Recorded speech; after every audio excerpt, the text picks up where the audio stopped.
Enable international shipping on Shopify. Hello everyone, welcome back to another video. I bring you back with yet another e-commerce venture, and in this I'm going to be showing you how you can set up international shipping on your Shopify. So to do this for yourself, what you're simply going to do is you're going to come to your Shopify dashboard and go over to its settings. Now once you're into your settings, what you're going to do is you're going to go over to your shipping and delivery section. From here, you're going to come to your shipping and go to rates. Now, once you go to your rates over here, you're simply going to add any random rate for international.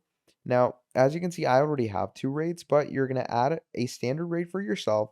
Once you add a standard rate, save it. Choose the countries by creating a zone for yourself. So let's say I'm going to go with all the zones, okay, or add more countries or regions in the market. You can give your zone a name if you want to. And once you've created a zone, click on done.